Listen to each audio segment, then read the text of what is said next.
Of a triangle. हमने कहा if there is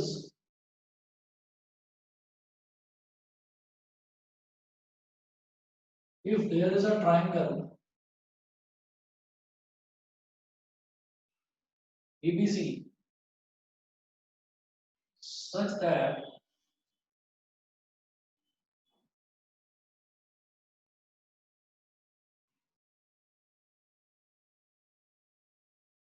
A B C, if there is a triangle ABC such that ये जो triangle है ना ABC, इसमें AB जो है इसकी लेंथ है स्मॉल a, BC जो है इसकी लेंथ है स्मॉल b और AC की लेंथ है स्मॉल c। मेरी बात सबको समझ में आ गई? हमने क्या करा कि बल्कि इसको भी हटा हुआ था, ज्यादा बेटर क्या है वो बताता हूँ। सभी को मेरी आवाज आ रही है? Yes sir. ठीक है, मेरी बात ध्यान से सुनिएगा। हाँ जी, जैसे हमने कहा कि एक ट्राइंगल है ए बी सी, तो इसमें कैपिटल ए जो है, कैपिटल ए के जो सामने वाली साइड है उसको हम बोल देंगे स्मॉल ए, उसको बोल देंगे स्मॉल ए। कैपिटल बी के सामने वाली जो साइड है उसको बोलेंगे स्मॉल बी, और कैपिटल सी के सामने वाली साइड को बोल देंगे स्मॉल सी। ये चीज क्लियर है प्रोजेक्ट? Yes sir. अब हमको ये ट्राइंगल दे रखा है, तो कैपिटल ए के सामने वाली side small a, capital B के सामने वाली side small b, capital C के सामने वाली side small C.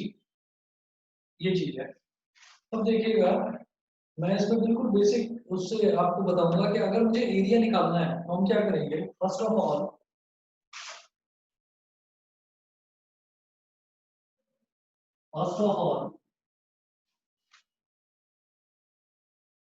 we will calculate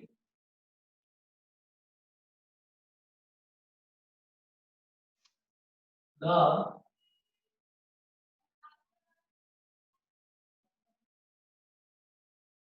semi perimeter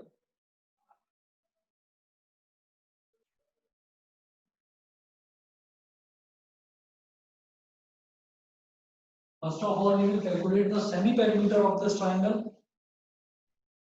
तो सेमी पेरीमीटर होता है स्मॉल एस, उसको हम बोलते हैं a plus b plus c upon 2। ये चीज और अच्छे से अभी क्वेश्चन कराऊंगा, क्वेश्चन में और अच्छे से समझ में आ जाएगी। इस सेमी पेरीमीटर को हम बोलते हैं a plus b plus c upon 2। ठीक है, अब इसमें क्या करेंगे कि area of triangle ABC,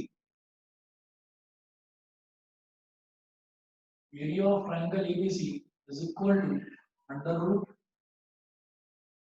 s into s minus a into s minus b into s minus c। ये होता है। फिलहाल नोट कर लो, अभी क्वेश्चन करेंगे तो आपको अच्छे से समझ में आ जाएगा कि क्या चीज है।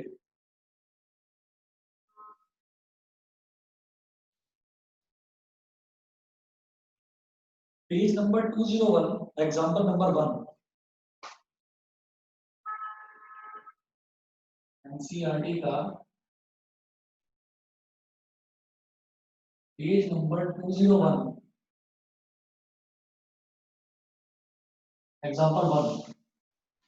देखिए, एग्जांपल 1 है, find the area of a triangle two sides of which are 8 centimetre and 11 centimetre and the perimeter is 32 centimetre. ये दे रखा है। तो find the area of a triangle. जो मुझे ट्रायंगल दे रखा है, आप उस ट्रायंगल को पहले एबीसी मान लीजिए।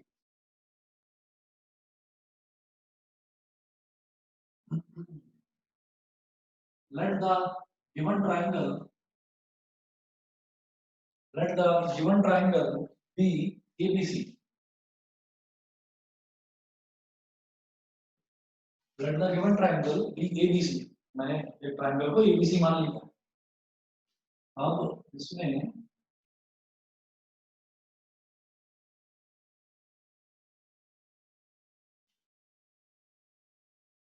ये हो गया A, ये हो गया B, ये हो गया C। अब उन्होंने कहा कि टू ऑफ इट्स साइड्स, इसकी जो दो साइड्स हैं वो दे रखी है 8 सेंटीमीटर और 11 सेंटीमीटर। तो ये जो कैपिटल ए है ना, इसके सामने वाली साइड को स्मॉल ए बोलते हैं, तो जो सामने वाली साइड है उसको आप बोल दीजिए 8 सेंटीमीटर। जो कैपिटल बी है इसके ठीक सामने वाली साइड को बोल दीजिए स्मॉल बी, ये हो गया 11 सेंटीमीटर। और कैपिटल सी के सामने वाली साइड को बोल देते हैं स्मॉल सी, तो मुझे नहीं पता कि वो क्या है ना। तो small c is equal to what, that I don't know, तो मैं नहीं जानता, तो क्वेश्चन मार्क लगा के छोड़ दिया। अच्छा, अब देखिएगा, अब इन्होंने कहा कि and the perimeter is 32 centimetre given.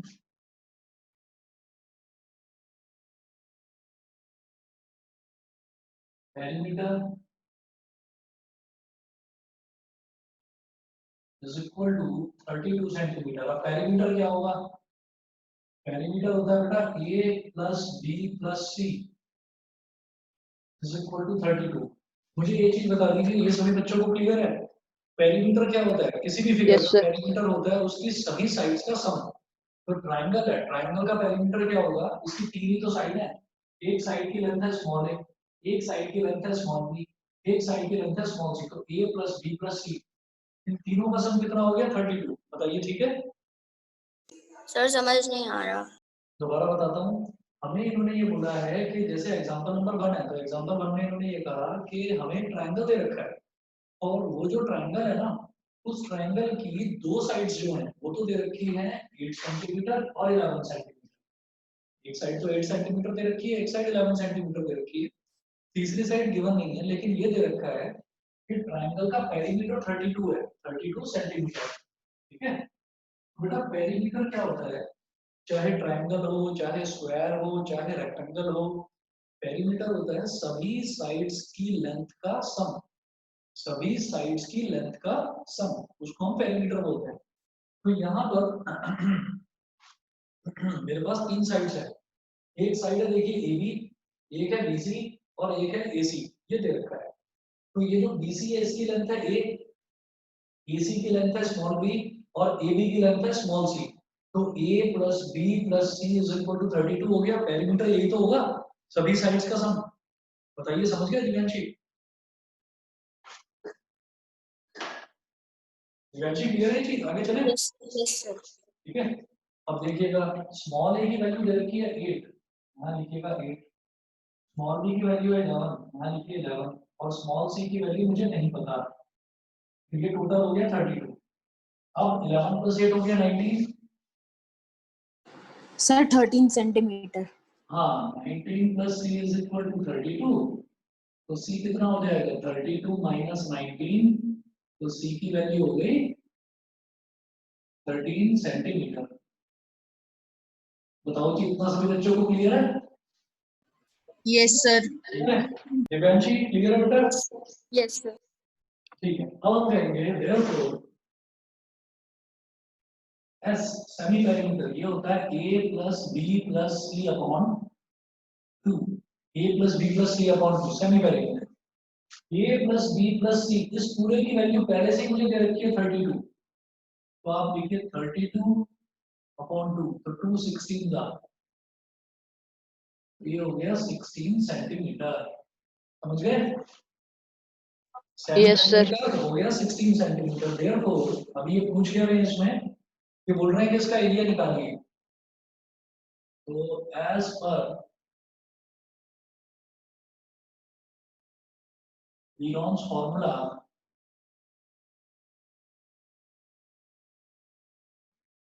area of triangle ABC is equal to under root s into s minus a, s minus b, s minus c। Under root s into s minus a, s minus b, s minus c। ठीक है, under root s क्या है? 16, bracket में 16 minus a क्या है बेटा? 8। देखिए 16 minus 8, bracket में s माइनस b, s की वैल्यू क्या थी? 16 माइनस b कितना है? 11, 16 माइनस 11। फिर s माइनस सी, s कितना है? 16, और c मैंने कैलकुलेट करके निकाला था 13, 16 minus 13 under root 16 multiply by 16 minus 8 कितना है 8, 16 माइनस 11 कितना है 5 और 16 माइनस 13 कितना है 3। अब देखिएगा, अब इसमें हम क्या कर सकते हैं, जो ये नंबर है ना, जितने भी नंबर दे रखे हैं इन सभी नंबर्स को आप प्राइम नंबर्स में कन्वर्ट कर लीजिए, प्राइम फैक्टर्स में। प्राइम फैक्टर्स में कन्वर्ट कैसे करेंगे, जैसे 16 है तो 16 को मैं क्या लिख सकता हूँ 2 की पावर 4 लिख सकता हूँ। मतलब जितना ज्यादा सिंप्लीफाई कर सकते हैं इन नंबरों को उतना ज्यादा सिंप्लीफाई कर लीजिए। जैसे 16 है, मैं 16 को देखिए प्राइम फैक्टराइजेशन ऐसे करते हैं, प्राइम फैक्टराइजेशन आते हैं आप लोगों को नहीं, ये बताओ आप लोगों को प्राइम फैक्टराइजेशन आता है कि नहीं, ये बता दो। Yes, sir. Yes sir. एक दो दो बच्चों को आता है, मतलब बाकी को नहीं आता। चलो जिनको नहीं भी आता है वो सीख लें, जिनको आता है उनका रिवीजन हो जाएगा। देखिएगा मेरे पास जैसे 16 है ना, तो 16 का अगर मैं प्राइम फैक्टराइजेशन करूंगा तो ये ऐसे हो जाएगा, 16 है, मैं सबसे छोटे प्राइम नंबर से डिवाइड करूंगा। सबसे छोटा प्राइम नंबर क्या होता है 2. सर 2। 2 होता है, तो मैं 2 से डिवाइड करूंगा इसको। सर 8 आ जाएगा। ठीक है, मैं अब ये 8 आया, मैं इसको फिर से सबसे छोटे प्राइम नंबर से डिवाइड करूंगा यानी कि 2 से, है ना। और हम अगर मान लीजिए 2 से डिवाइड नहीं होता तो फिर मैं 2 से जस्ट बड़ा जो प्राइम नंबर है उससे देखता, तो 2 के बाद प्राइम नंबर कौन सा आता है 3, तो मैं 3 से डिवाइड करता। 3 से भी अगर ये नहीं होता तो मैं उससे अगले प्राइम नंबर से देखता यानी कि 5 से, है ना। तो ऐसे करते हैं। तो ये 2 4 जा 8, फिर 4 को फिर से 2 से हो जाएगा, ये तो 2 2 जा 4, फिर 2 आया ये फिर से 2 से हो जाएगा, तो 2 1 जा 2, तो 1 2 3 4 बेसिकली 16 इज इक्वल टू क्या हो गया 2 की पावर 4। तो आप 16 की जगह लिखिए 2 की पावर 4। इसी तरह से आप सभी बच्चे जानते हैं कि मैं 8 को क्या लिख सकता हूँ 2 की पावर 3, और 5 का प्राइम फैक्टर नहीं हो सकता, प्राइम फैक्टराइजेशन नहीं हो सकता, क्योंकि 5 जो है अपने आप में प्राइम नंबर है। तो 5 को एज इट लिखा जाएगा यहाँ पर 5, और 3 एज इट लिखा जाएगा 3। अब देखिएगा 2 की पावर 4 मल्टीप्लाई बाई 2 की पावर 3, ये क्या हो गया 2 की पावर 7 हो गया। बेटा मैं 2 की पावर 7 को ऐसे लिख सकता हूँ 2 की पावर 6 मल्टीप्लाइड बाई 2 की पावर 1 मल्टीप्लाइड बाई 5 इंटू 3। ये बता दीजिए ये सब बच्चों को क्लियर है कि नहीं। Yes, sir. Yes, sir. Divyanshi, Divyanshi मेरी आवाज आ रही है।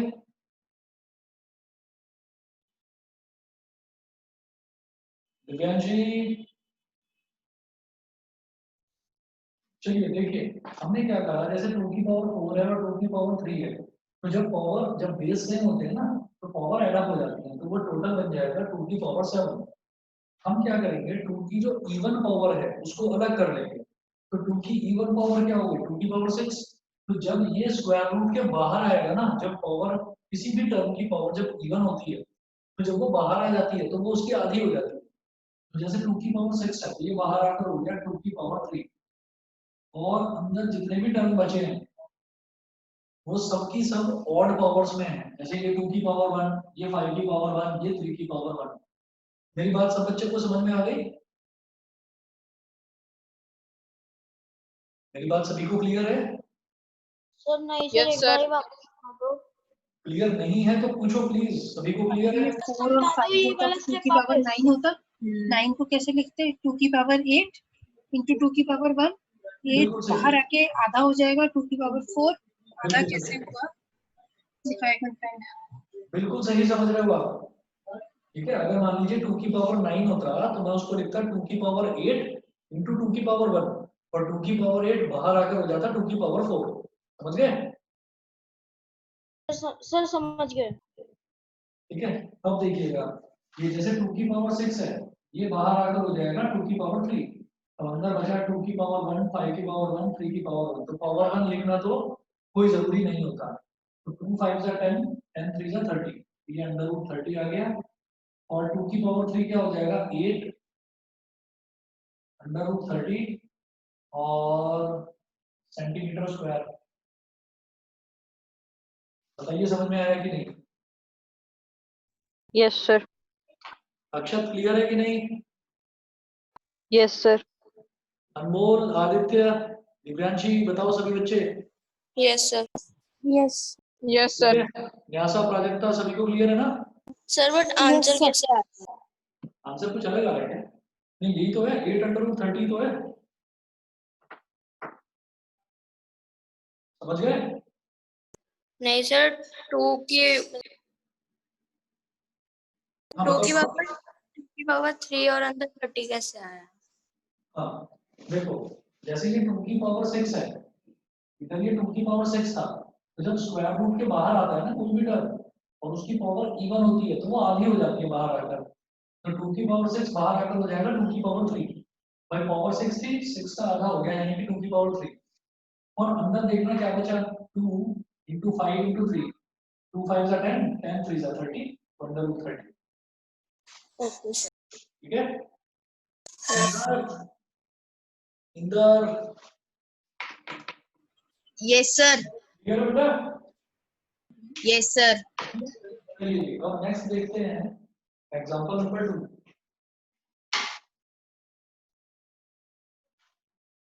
सर हाँ, सर हम यही वाला क्या कहते हैं, उसे भी कर सकते हैं ना, फॉर्मूला 1 से बेस इनटू हाइट वाले से, नहीं तो हैं? नहीं कर सकते क्योंकि मुझे ये नहीं पता ना हाइट किसको लेनी है। हाइट लेने के लिए हमें ये पता होना चाहिए कि कोई एक जो टर्म है ना, मतलब एक 90 डिग्री का एंगल बनना जरूरी है, राइट ट्रायंगल होता है तभी मैं उसको हाफ बेस इनटू हाइट से कर सकता हूँ। Okay sir. ठीक है? ऐसा नहीं होता कि कोई भी दो को मैंने एक को बेस ले लिया और एक को हाइट ले लिया, नहीं तो फिर इतने बड़े फॉर्मूले की जरूरत ही नहीं पड़ेगी, वो आसान है फिर। चलो जी अगला देखते हैं example number 2।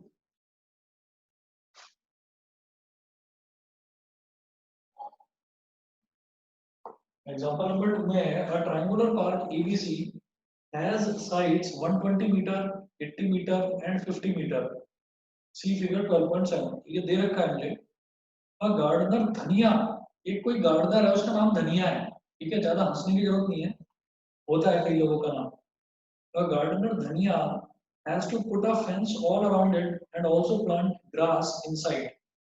How much area does she need to plant? मतलब कोई लेडी है उसका नाम धनिया है। Find the cost of fencing it with barbed wire at the rate of rupees 20 per meter, having a space 3 meter wide for a gate on one side। देखिए figure क्या दे रखी है,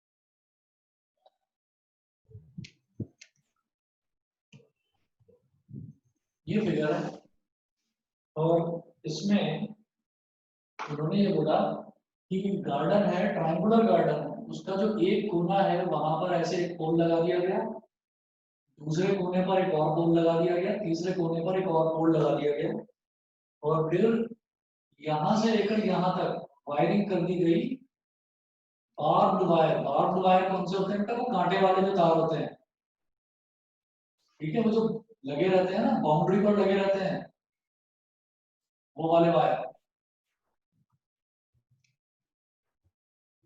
सभी को समझ में आ गया फिगर कैसा ही है? फिर इसको इससे ज्वाइन कर दो।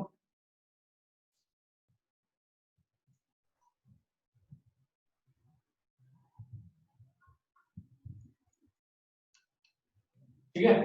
तो ये बार्ब्ड वायर है, बार्ब्ड वायर जो वो कांटे वाले तार होते हैं।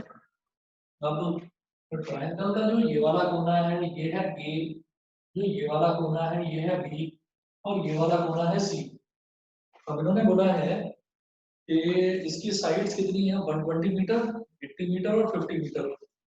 यानी कि कैपिटल ए के सामने वाली साइड जो है, कैपिटल ए के सामने वाली साइड ये वाली साइड है, इसको बोल दीजिए आप स्मॉल ए 120 मीटर। कैपिटल बी के सामने वाली जो साइड है, तो ये वाली साइड है, इसको बोल दीजिए स्मॉल बी, ये हो गई 80 मीटर। और कैपिटल सी के सामने वाली जो साइड है, कैपिटल सी ये है, इसके सामने वाली साइड ये हो गई स्मॉल सी, ये हो गई 50 मीटर। बताइए जी, यहाँ तक तो क्लियर है? फिगर सबको समझ में आ गई? ठीक है। Yes, sir. अब देखिएगा, अब उन्होंने बोला है कि उसको, जो वो गार्डनर है, उसको इस गार्डन के अंदर, इस ट्रायंगुलर गार्डन के अंदर, पूरे गार्डन के अंदर उसको ग्रास लगाना है, घास लगानी है, यानी कि उसको पूरे गार्डन का एरिया चाहिए। तो जब एरिया चाहिए तो मैं सबसे पहले क्या निकालूंगा, here A is equal to 120 meter, B is equal to 80 meter, and C is equal to 50 meter. Therefore, small s ये कितना हो जाएगा, A plus B plus C upon 2, यानी कि 120 plus 80 plus 50 upon 2, ये हो गया। 120 plus 80 कितना हो जाएगा, 200, 200 और 50, 250 upon 2, तो ये हो जाएगा 125 मीटर। बताइए जी, इतना समझ गए? ये हमारे पास सेमी पेरीमीटर, स्मॉल एस की वैल्यू आ गई 125 मीटर। आगे बढ़ो, ये समझ गए ना? Yes, sir. Yes, sir. S की वैल्यू 125 मीटर आ गई। तो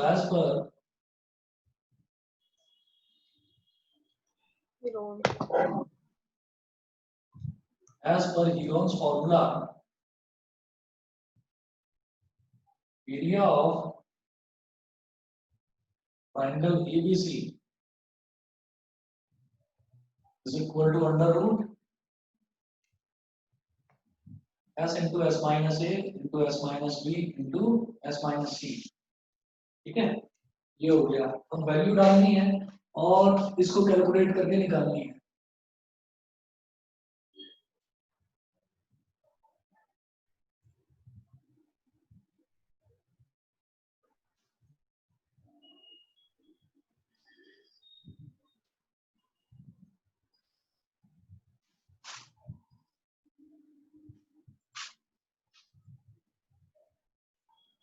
अंडर रूट, अब देखिएगा s कितना है, s है 125, तो लिखिएगा 125 ब्रैकेट में s माइनस a, यानी कि 125 माइनस a कितना है 120, ठीक है, multiplied by s minus b, यानी कि 125 माइनस b कितना है 80, और 125 माइनस c कितना है 50।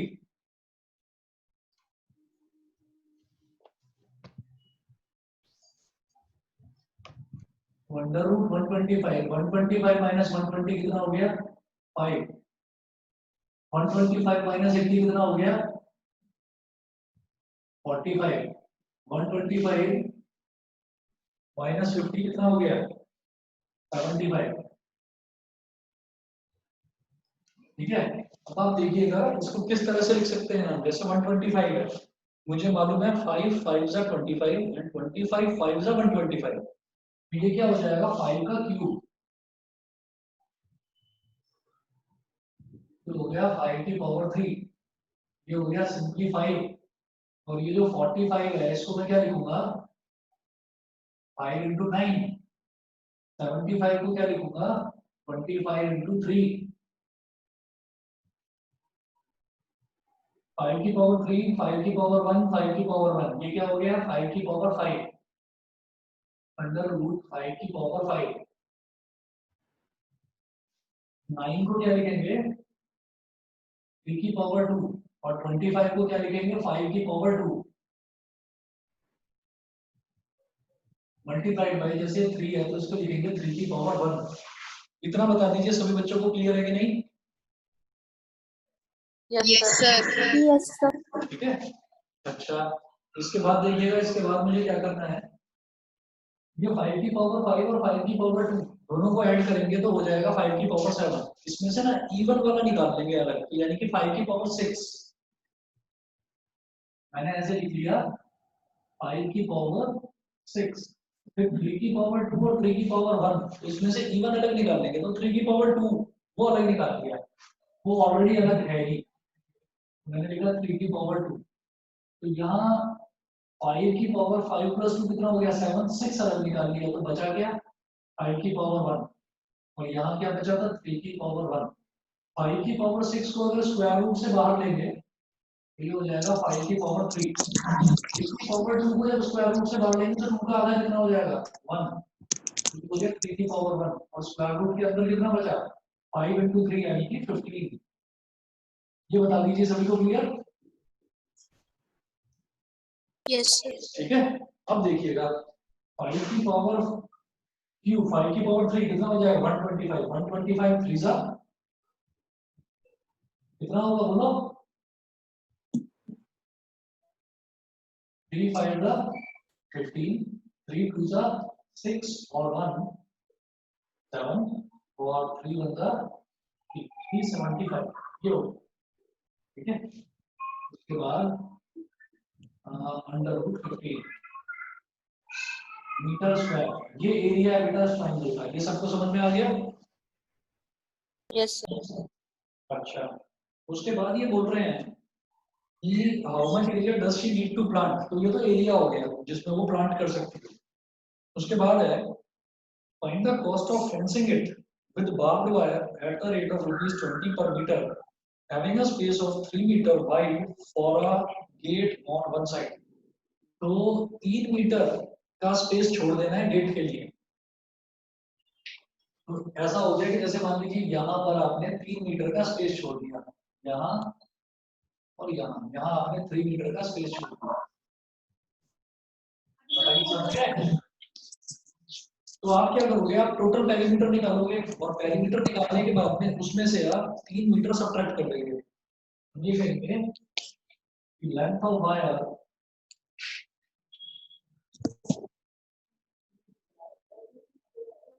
रिक्वायर्ड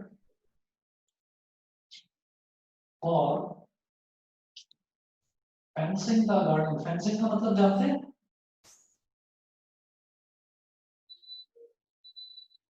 और फेंसिंग द गार्डन, गार्डन की फेंसिंग का मतलब क्या होता है कि गार्डन के किनारे किनारे आपको वायर्स लगाने हैं, यानी कि फेंसिंग का जब भी मतलब आता है तो उसका मतलब ये होता है कि आपको गार्डन के किनारे किनारे एक लंबी वायर लगानी है।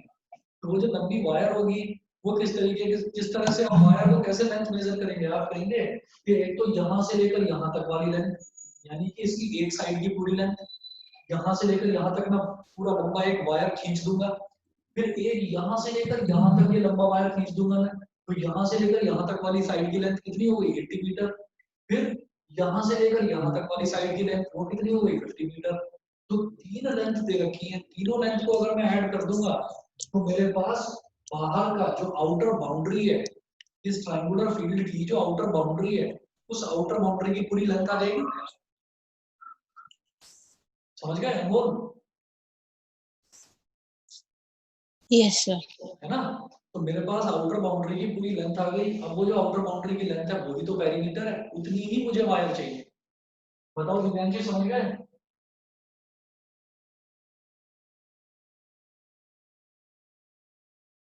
a plus B plus C minus 3, a plus B plus C कितना, a plus B plus C तो मैं निकाल चुका था, a plus B plus C यहाँ पर कितना आया था 250, और 3 मीटर वाइड मेरे को जगह छोड़ देनी है क्योंकि वहां पर मैं पार्क के अंदर एंट्री करने के लिए गेट बनाऊंगा, तो 3 मीटर की जगह छोड़ देनी है, इसलिए मैंने टोटल में से 3 मीटर सब्ट्रैक्ट कर दिया। बताओ समझ गए अनिकेत? Yes, sir. अक्षर क्लियर है कि नहीं? अक्षर आदित्य क्लियर है सभी को? Yes. सर बस हमें इसमें नया वही तो बताया इस चैप्टर में एक ट्रायंगल का अनिकेत, एरिया। अनिकेत हाँ सर। अनिकेत तुम्हारा फ्रेंड है ना युग, वो अटेंडेंस हाँ। लगवाकर चला गया ठीक है सर। हमेशा की तरह। सर वो मेरा फ्रेंड नहीं है। ये है तो सही, तुम्हारी क्लास में पढ़ता है, बता तो रहते तुम। अच्छा चलो आगे बताओ।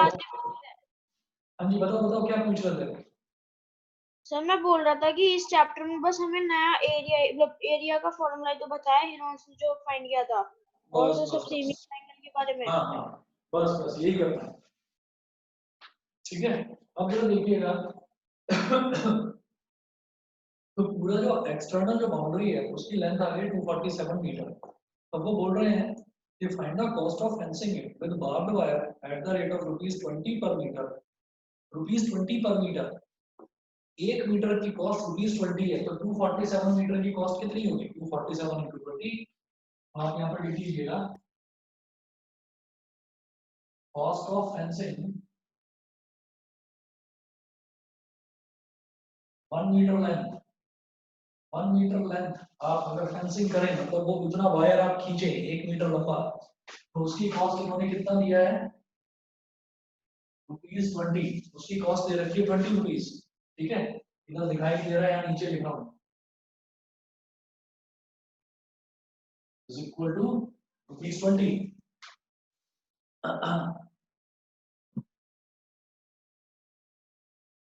अच्छा, तो 247 मीटर की कॉस्ट कितनी होगी?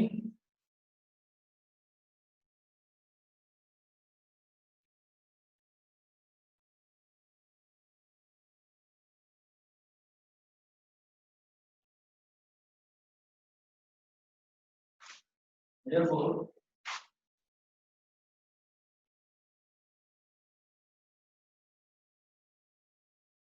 cost of fencing 247 meter is equal to 247 into 20। ठीक है, तो 2 7 जा 14, 1 कैरी आ गया, 2 4 जा 8 और 1 9, 2 2 जा 4 494 और आगे एक जीरो लगा दीजिए, तो ₹4940। समझ गए? Yes sir.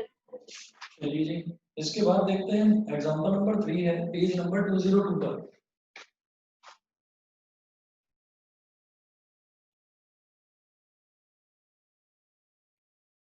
पेज नंबर 202 पर एग्जांपल नंबर 3 है।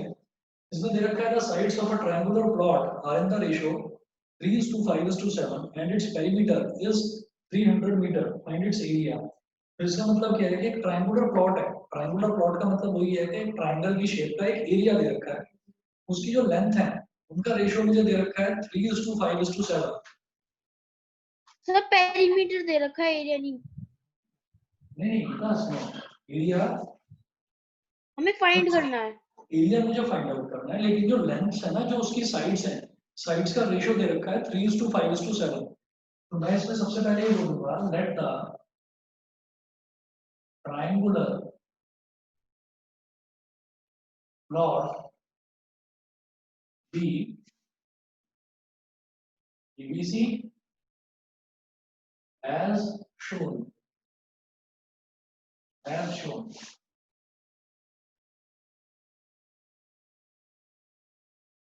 ये आपका ट्रायंगुलर प्लॉट हो गया ए, हो गया बी, ये हो गया सी।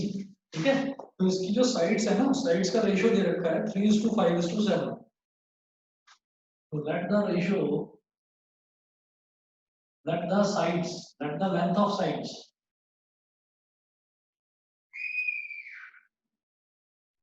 be।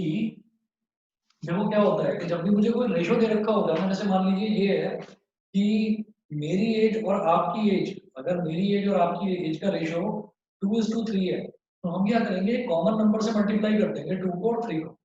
मेरी एज और आपकी एज का रेशियो अगर 2:3 है, तो मैं ये कहूंगा लेट माई एज भी 2x एंड योर एज भी 3x। तो यहाँ पर क्या दे रखा है कि जो तीन साइड्स हैं उनकी लेंथ का रेशियो दे रखा है मेरे को कितना, ये 3:5:7। तो लेंथ क्या क्या हो गई, 3x 5x 7x। At the length of sides be 3x 5x and 7x respectively. ठीक है, रिस्पेक्टिवली इतना हो गया, तो मैं कहूंगा it implies that a is equal to 3x, b is equal to 5x and c is equal to 7x। ये बता दीजिए, ये तो समझ में आ गया सभी बच्चों को? ठीक है, जब Yes, रेशियो sir. लिखा होता है तो रेशियो को हम किसी एक कॉमन टर्म से किसी एक कॉमन नंबर से मल्टीप्लाई कर देते हैं, ठीक है, ये हो गया। Now perimeter is given as 300 metre, लिखेंगे गिवन, ये क्या दे रखा है मुझे यहाँ पर, पेरीमीटर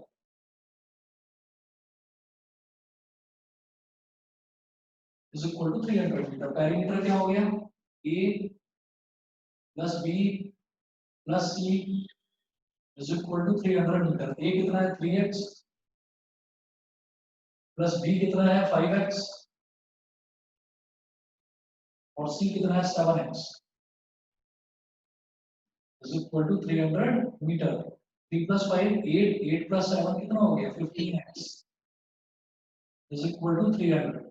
तो Sir, 15 x आएगा 20. x की वैल्यू 20 आ गई, x की वैल्यू 20 आ गई। देयरफॉर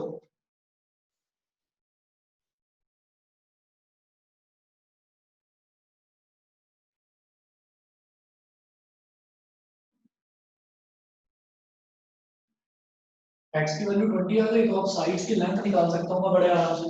x की वैल्यू 20 है, therefore a is equal to, a कितना है 3x, a is equal to 3x यानी कि 3 इंटू 20, ये हो गया बेटा मेरे पास 60 मीटर। Sir, b हो गया आपका 100. b हो गया बिल्कुल ठीक है 5x यानी कि 5 इंटू 20, ये हो गया 100 मीटर। और सर c हो गया 140. c हो गया 7x यानी कि 140. हाँ 7 इंटू 20, ये हो गया 140 मीटर, ठीक है। तो ये मेरे पास ए बी और सी की लेंथ आ गई है ना। अब मैं क्या करूंगा, सो सेमी पेरीमीटर एस कितना होता है ए plus B plus C upon 2, और ए प्लस बी प्लस सी यानी कि पेरीमीटर, इसकी लेंथ मुझे पहले से ही पेरीमीटर पता रखा है कितना है 300 अपॉन 2, 300. ये आ गया 150. 150 मीटर, ये हो गया। तो एरिया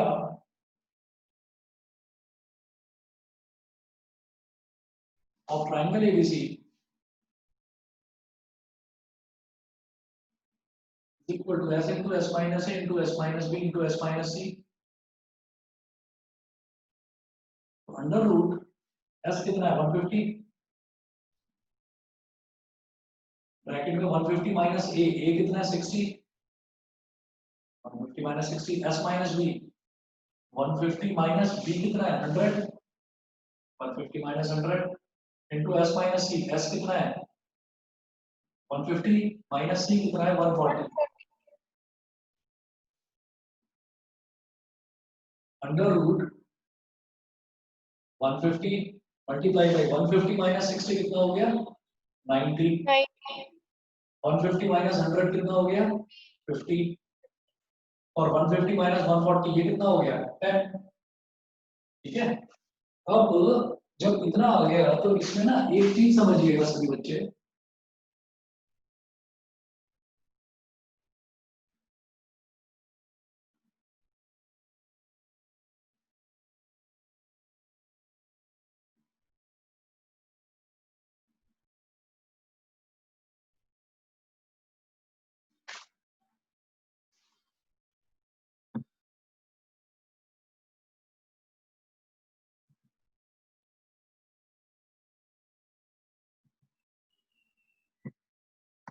अब देखिएगा कि जैसे मेरे पास ना यहाँ पर मैं देखूंगा जीरो कितने हैं, देखो 1 2 3 4, तो ये जो चार टर्म्स हैं हर एक टर्म के आगे जीरो दे रखा है, तो आप सबकी जीरो हटा दो और आप लिखो 10 की power 4,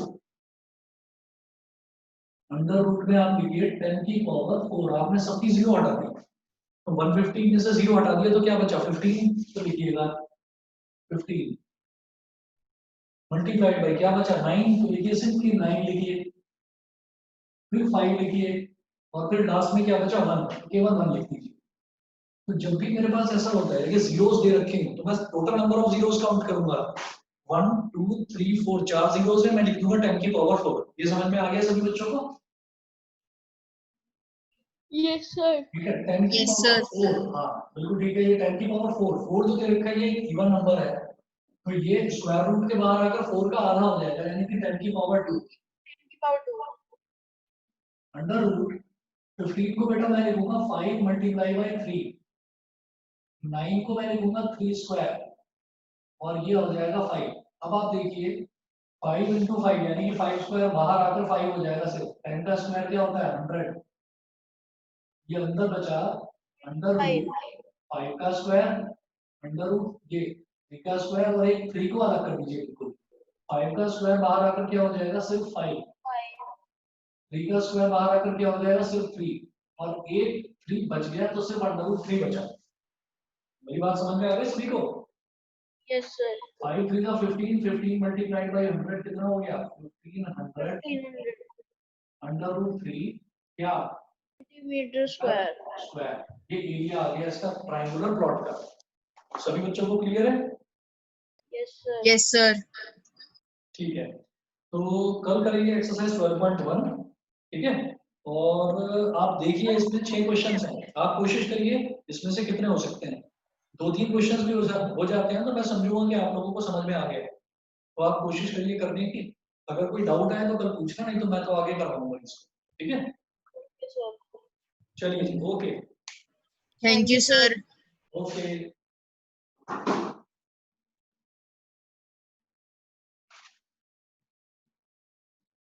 Thank you, sir. Okay okay.